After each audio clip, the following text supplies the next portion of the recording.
Кайырлы күн. Бүгүнкү сабакта биз осы сервировканы токуйтун болобуз. Оған керекті құрал жабдық екі түсті жіп және де крючоктук жуан жагымен токуйтун болобуз. Мына жіп негізі Иран жібімен тоқылған. Мына Кавказ жібі. Мына жіп сәл Кавказ жібіне қарағанда жіңішкелеу болғандықтан узорлары анық көрінген. Мен сіздерге қазір ең алғаш тоқуды үйрену үшін, қолымызды жаттықтыру үшін осы Кавказ жібін таңдадым. Осы жіппен көрсететін боламын. Ең алдымен біз қолымызға Кавказ жібін бір айналдырып, жіпті айналдырып, мынау бізде қашанда жұмыс жібі деп аталады. Осы жұмыс жібін саусағымызбен қыстырып ұстап тұрамыз да, міне крючоктың жуан жағымен сол жұмыс жібін кольцоның ішінен алып шығамыз бір орап, және үстінен ілеміз де сол крючокта тұрған тесіктен шығарамыз. Міне бұл бізде көше деп аталады. Міне тағы бір көшені осылай жұмыс жібін міне бір ораймыз, шығарамыз тесіктен. Бір ораймыз, шығарамыз. Міне, сіздерге тағы бір түсінікті болу үшін тағы бір рет көрсетіп жіберейін. Міне, жіпті ұстап тұрып, міне, бір айналдырамыз да, және де міне осылай кольцо жасаймыз. Кольцоның ішіне мына жұмыс жібін былай қыстырып, кольцоның ішінен крючокты кіргізіп, жұмыс жібін суырып шығарамыз, міне. Және үстінен тағы бір рет алып, шығарамыз. Тесіктен, мына тесіктен өткіземіз, міне. Тағы да бір рет ілеміз, мына жұмыс жібін крючокқа іліп, оны мына тесіктен шығарамыз. Тағы да бір рет ілеміз, тесіктен шығарамыз. Бұл тесікте бізде көше деп аталады. Және де біз осы кольцоның ішінен орамды баған, 12 орамды баған жасаймыз. Орамды баған дегеніміз міне крючокқа бір орап аламыз да, міне крючокты кольцоның ішінен қайта кіргізіп, міне ұстап тұрған жұмыс жібі бар емес па, сол жұмыс жібін іліп алып былай шығарамыз. Міне біздің крючогымызда 3 жіп тұрды. Енді осы 3 жіптің екеуінен жұмыс жібін қайтадан алып, екеуінен бір шығарамыз. Тағы екеу болды ғой. Ол екеуінен тағы да бір шығарамыз. Міне тағы да бір орап аламыз. Кольцоның ішінен өткізіп, жұмыс жібін суырамыз. Міне жұмыс жібін саусақтарыңызбен қыстырып тұрыңыздар, себебі тоқығанда ыңғайлы болады. Міне тағы да жұмыс жібін ілеміз да, екеуінен бір шығарамыз. Екеуінен тағы шығарамыз. Міне бізде бірінші тоқыған көше 3 көшеміз. Бұл бізде бір баған болып есептеледі. 1, 2, 3. Міне осылай 12 баған тоқып шығамыз. Міне біреу, екеу болды. Міне екеуінен бір шығарамыз. Тағы да крючоктың өзінде тұрған жіптен екеу болды. Одан да тағы да бір рет шығарамыз. 4 баған, енді 5-ші баған.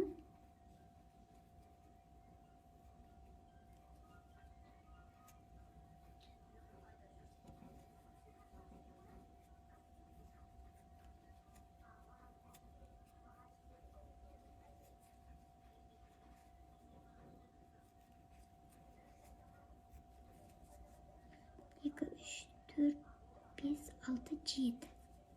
Мынаны тартсаңыздар, кольцо өзінен өз кішірейе береді. 7, енді тағы 4 тоқимыз.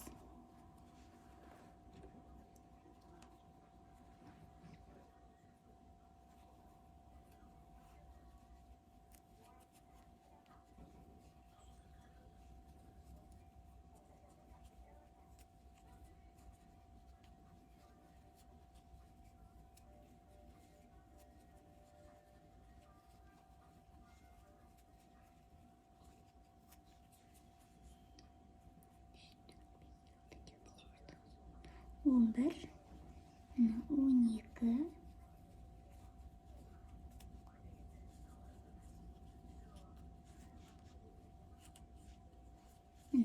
Жаңағы қысқа жіпті тартқан едік, бұлай кольцо болды, Енді осыны сізге көрініп тұрмай, енді осыны міне 1, 2, 3, міне 3-ші көшеден кіргізіп, крючокты жұмыс жібін, міне ұстап тұрған арт жақтағы жұмыс жібін шығарамыз. Және тағы да крючоктың ішінде тұрған жіптен шығарамыз. Міне осылай міне біріктіреміз.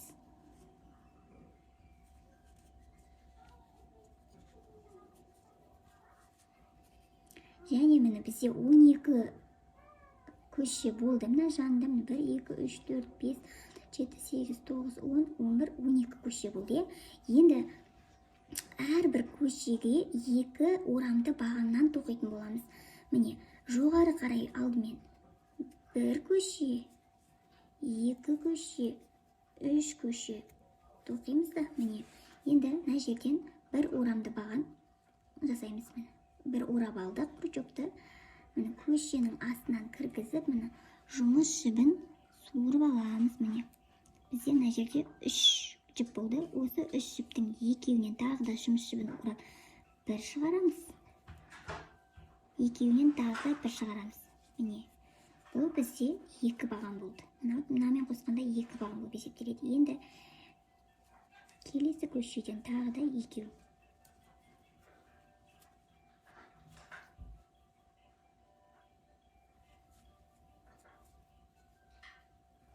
Біреу, міне, тура сол алған жерімізден тағы да 2 бағанды алып шығамыз. Міне, 4 болды. Міне, негізі Кавказ жібімен тоққанда сәл кеңдеу қылып тоқыған дұрыс, себебі ол қатты болып қалады. Бірақ өзіме домашний тапочка тоқығанда да осы жіпті көп пайдаланамын, себебі ұнайды. Осы маған қатты болса да осы Кавказ жібі ұнайды. Формасын жақсы ұстап тұрады. Созылып кетпейді, қайта-қайта жусаңыз да бұл бұлжырап жайылып кетпейді. Өз формасын жақсылап ұстап, әдемі болып тұра береді. Осылай соңына дейін әрбір бағанға әрбір көшеге 2 бағаннан орналастырып шығамыз.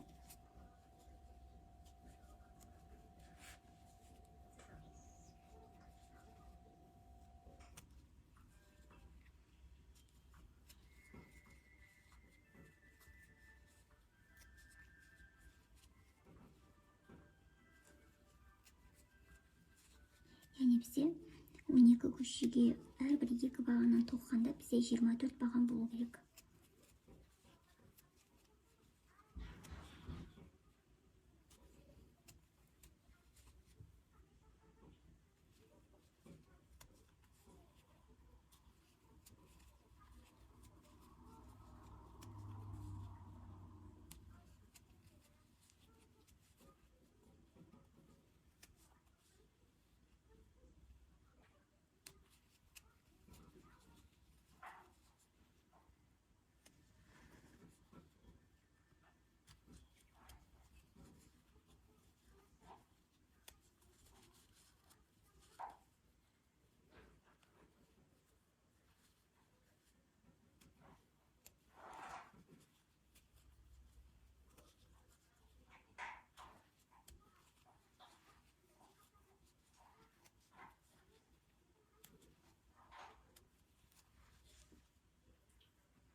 Жиырма төрт баған болды. Ең соңында мен мына жерде ашық болғандықтан 1 баған қосып 24 баған қылдым.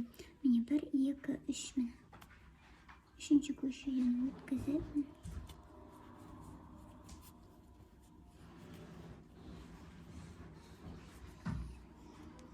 қазір біз айтқандай не ауыстырамыз ғой, жіп ауыстырғанда.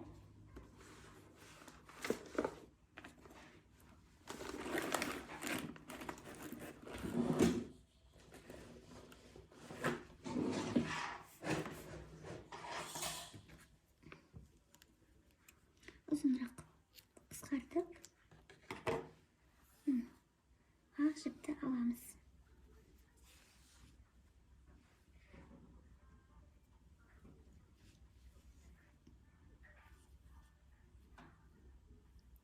2, 3.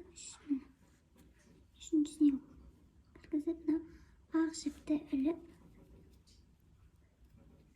міне. Осылай біріктірдік. Енді біз келесі қатарда, мына жерде бізде әрбір көшеге 2 бағаннан орналастырдық қой. Енді келесі қатарда мысалы бір баған орналастырамыз, одан кейінгі көшеге 2 баған. 1 баған, 2 баған, 1 баған, 2 баған қылып орналастырамыз. Қазір жоғары қарай. Міне жұмыс жібін 1, 2, 3. Бұл бізде 1 баған болып есептеледі. Бір ұрап аламыз да, міне келесі бағанға 2 баған орналастырамыз. Келесі көшеге міне 2 баған орналастырамыз.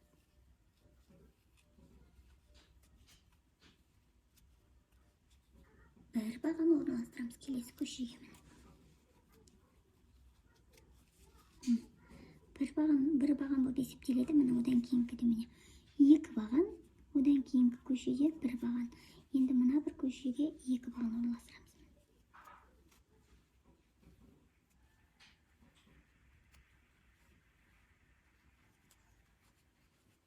Луковка жіпмен тоқылғандықтан, мына сервировкаға қарағанда бұл үлкендеу болады. Себебі бұда жіп жуандау.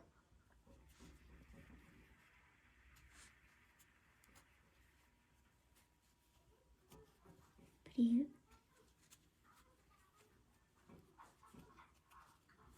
екеу,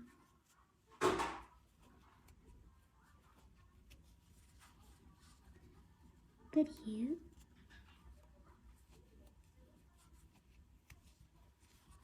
екеу,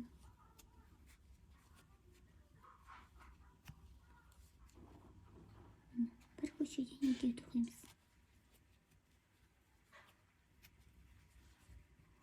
Біреу,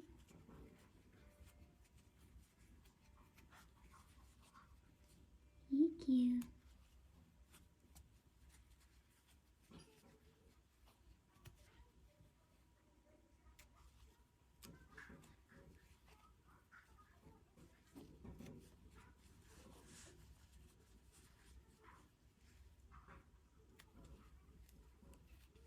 дәл осылай соңына дейін тоқитын боламыз. Біреу, екеу, біреу, екеу. Әрбір көшеге міне бірінші көшеге міне біреу, одан кейін көшеге екеу, біреу, екеу, біреу, екеу деп соңына дейін тоқып шығатын боламыз.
деп міне осылай үшіншісінен шығарып міне көрсетіп жіберейін.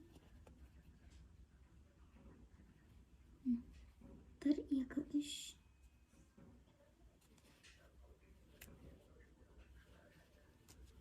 мына жүп осылай кең болып тұр, мынаны тартқанда ол кішірейеді. Міне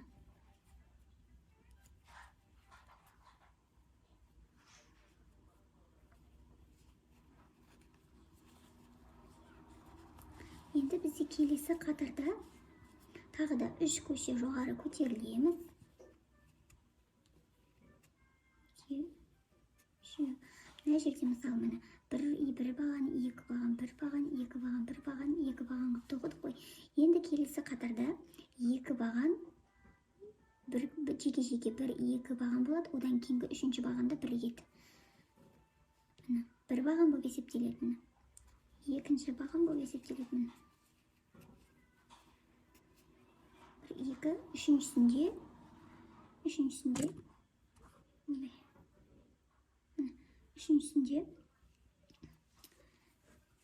бір көшеге екі баған бірден тоқылатын болады. Бір орап алдық. Бір орап аламыз жібін былай қыстырып аламыз. Дәл сол тесіктен кіргізіп крючогымыз жұмыс жібін шығарып, екеуінен бір шығарамыз, және екеуінен бір шығарамыз. Міне сонда бізде мынандай пайда болды. Міне бір екі, бірінші көшеде біреу, екінші көшеде біреу, үшінші көшеде екеу. Тағы да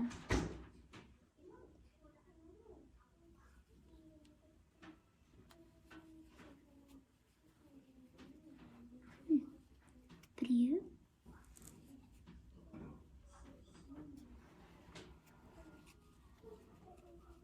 екеу, үшінші көшеде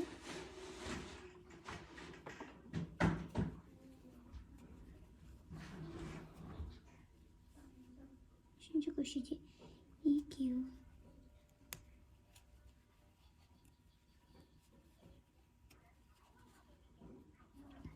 Дәл осылай соңына дейін тоқып шығамыз.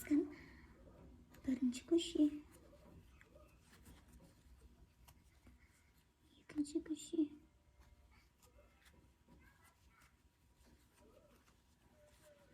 үшінші көше, үшінші көшеде уже екеу.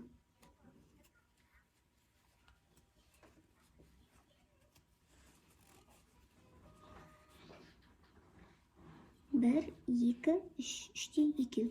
Бірінші көше, екінші көше, үшінші көшеде екеу.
міне осылай біріктіреміз. Міне 4-ші қатарымыз бітті. Мына жерде сәлмесі ол қорқынышты емес, себебі кейін тоқылып біткен кезде ол өз қалыпқа келеді. Және де тағы да жоғары қарай 3 көше тоқимыз. Енді міне бізде мысалы мынау тоқып біткен немесе қатарымызда 2 баған, міне 2 баған, 3-ші көшеде 2 баған бірден көтерілген түскен, е? 1, 2, 3-те 2 бірге түскен. 1, 2, 3-те 2 бірге түскен, е? Ал енді осы қатарымызда біз енді 2 баған емес, 3 бағанды жеке-жеке тоқып, 4-ші көшеге 2 бағанды бірден орналастырамыз. Міне бізде 1 баған,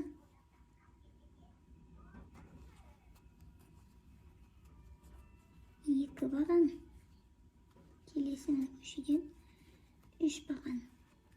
Міне бізде 4-ші көшеде 2 бағанды бірден тоқитын боламыз. Міне 1 баған, 2 баған.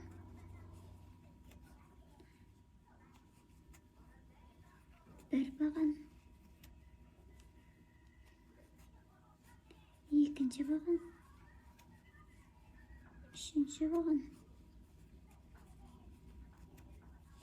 4-ші көшеде 4 пен 5-ші бағаны бірге тоқимыз.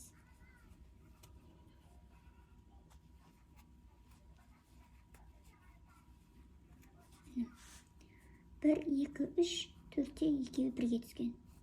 1, 2, 3, 4-те 2 бірге түскен. Дәл осылай соңына дейін тоқитын боламыз. Міне біз қатарымызды аяқтадық. Егер де сіздер одан да үлкен болғанын қаласаңыздар, немесе жіптеріңіз жіңішке болса, тағы бір қатар, 2 қатар қосуларыңызға болады. Ол үшін, мысалы біз мына жерде 3 бағанды тоқып, 2 бағанды бір көшеге тоқыдық қой. Келесі қатарда сіздер 3 емес, 4 баған жасап, 5-ші, 6-ші бағанды бір көшеге тоқисыздар. Мысалы бұлай түсіндірейін сіздерге.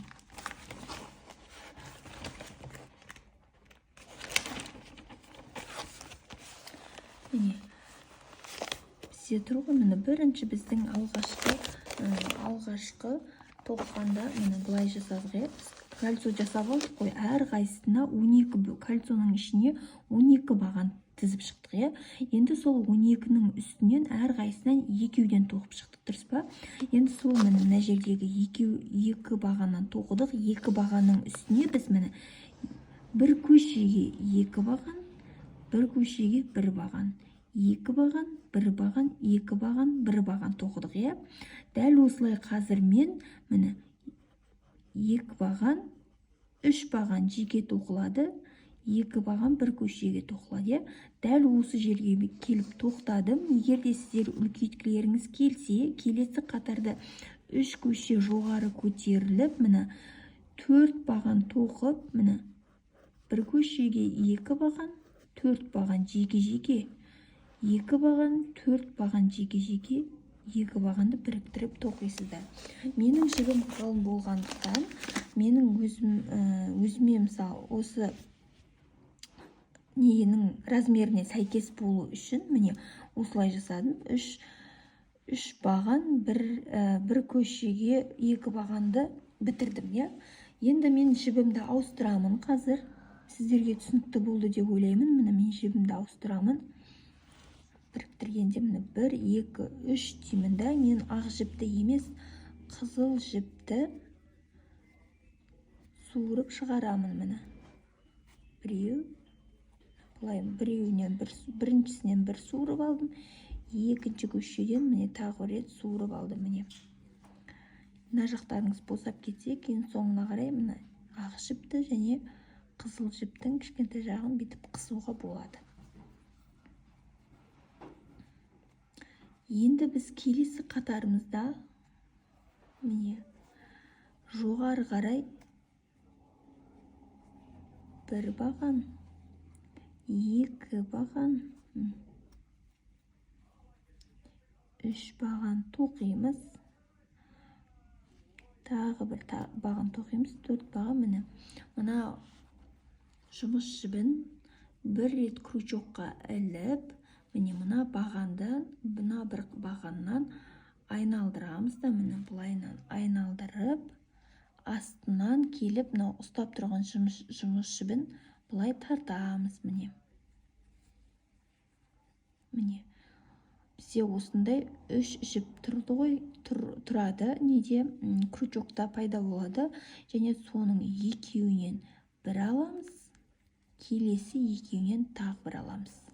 Міне, біздің мына жерімізде, тағы бір көрсетелі, міне, біздің мына жерімізде тағы бір кольцо, кішкентай кольцо пайда болады. Енді біз келесі тағы да мына жерде бір көшені қалдырып, міне, мынада тұр ғой, міне, бір көшені қалдырып, келесі көшеге міне бір орап аламыз да, біреу қалдырып, келесі көшеге кіргізіп, жұмыс жібін тартамыз, міне.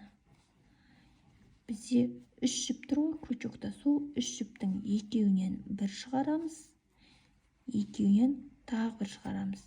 Және де жоғары қарай тағы да 2 көше тоқимыз. Біреу, екеу, міне. Енді бізде мына жерде бір дөңгелек пайда болды. Осы дөңгелектің ішінен бір орамды бағанды жанына қарай шығаратын боламыз. Міне, бір орап аламыз, көшеге кіргізіп, кольцоға кіргізіп, жіпті тартамыз, жұмыс жібін. Міне, мына жерде 3 болды. Жұмыс жібін екеуінен бір аламыз, келесі екеуінен бір аламыз. Тағы да бір көшені қалдырып, бір орамды баған жасаймыз. Келесі көшеден біреу, міне екеуінен бір өткізіп алдық, келесі екеуінен бір өткіземіз. Және де жоғары қарай тағы да біреу, екеу, міне, мына кольцоның ішінен тағы да бұлай жанына қарай бір орамды баған жасаймыз.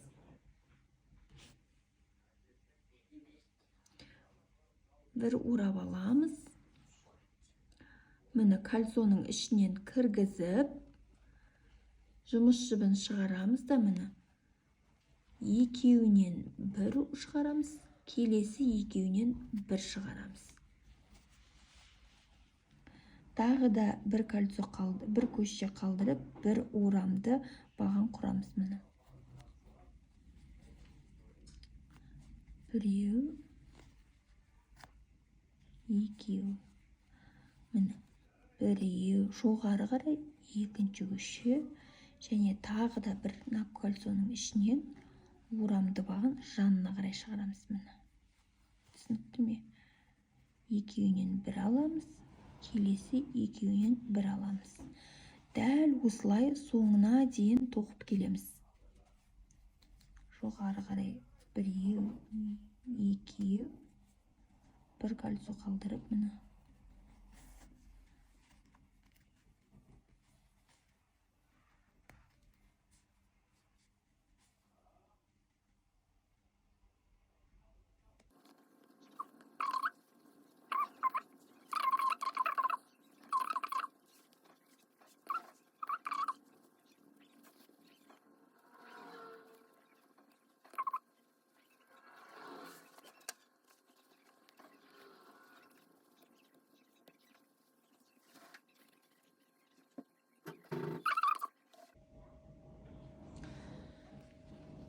Бұл қатарды аяқтадық. Біз енді келесі қатарға өтуші, міне, бұлай біріктіріп аламыз. Мына жерде тесік істедік қой, осы тесіктің ішінен жұмыс жібін шығарып аламыз да, мына крючоктағы жіптен өткіземіз.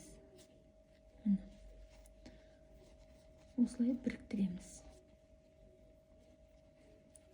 Енді жоғары қарай 1, 2, 3, 4 рет ораймыз. 4 рет көше жасаймыз.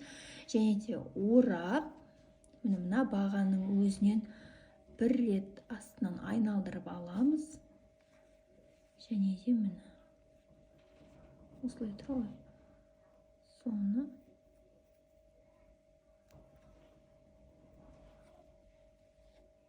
екеуінен бір ораймыз. келесі кольцоға міне келесі тесік тұр ғой, міне осы келесі тесіктен бір орамды баған жасаймыз. Міне шығарып аламыз да дәл мына қатардағыдай тоқимыз. Міне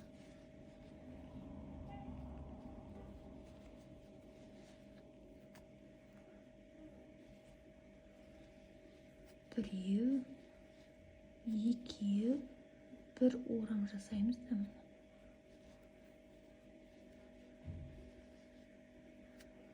Біреу, екеу, біреу, екеу, жасамаймыз. Мына жерде бір кольцоның ішінен бір орам жасап алдық қой. Енді сразу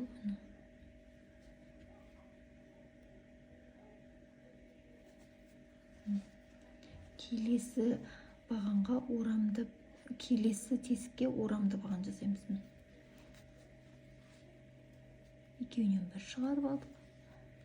Келесі екеуінен бір, біреу, екеу жасаймыз. Көше жасап, мына кольцоның ішінен бір орамды баған жасаймыз. Үлкен кольцоның ішінен.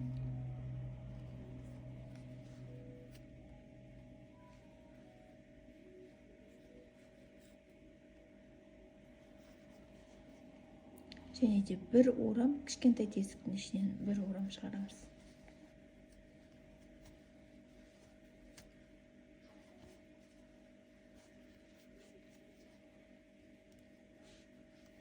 Біреу, екеу,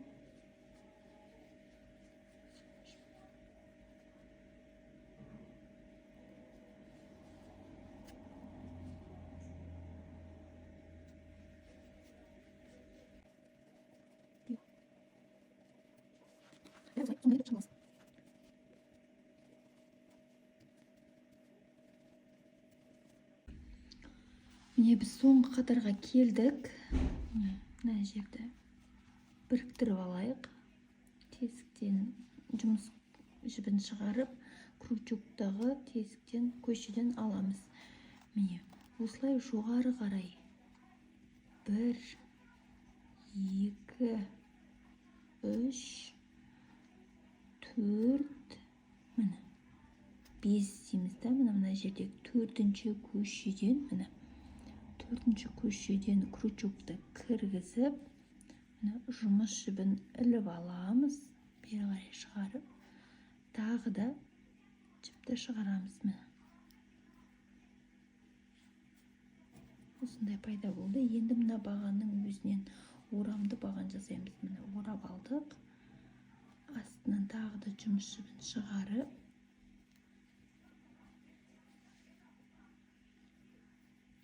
екеуінен бір аламыз. Келесі екеуінен бір аламыз. Сонда бізде мынандай бұрыш пайда болды. Мына жерден келесі тесіктен орамды баған жасаймыз.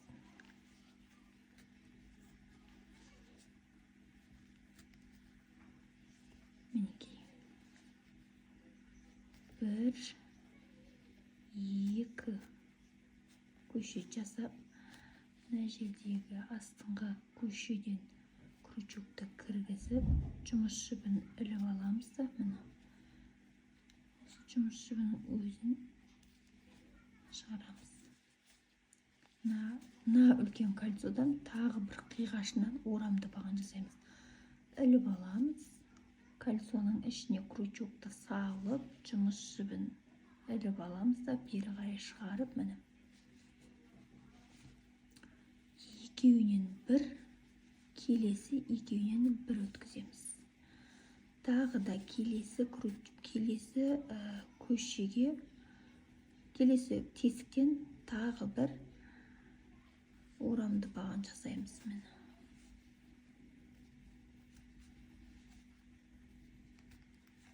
Мінекей, тағы бір көрсетейін. Дәл осылай соңына дейін тоқып шығамыз. 1, 2, ең бірінші көшеден шығарып, тағы да шығарамыз. Мына үлкен кольцоға орамды баған жасаймыз.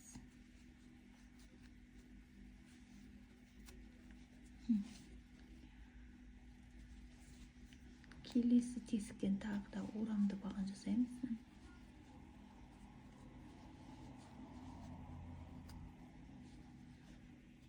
Біреу, екеу, міне шығарамыз өзінен. Тағы да шығарамыз, міне осындай бұрышты осылай жасаймыз. Тағы да мына үлкен кольцодан орамды баған жасаймыз, міне.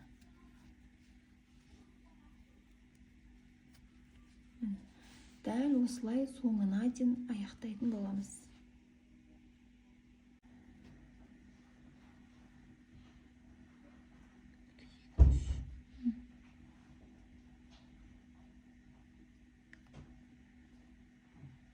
Осы жерден біріктіреміз, үшіншісінен кіргізіп,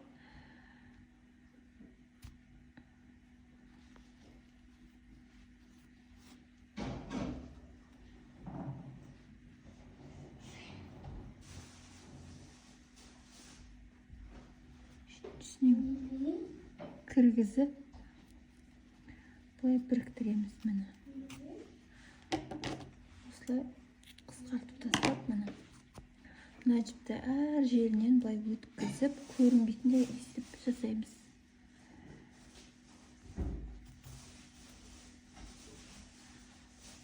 Ешқандай сөгіліп кетпейді.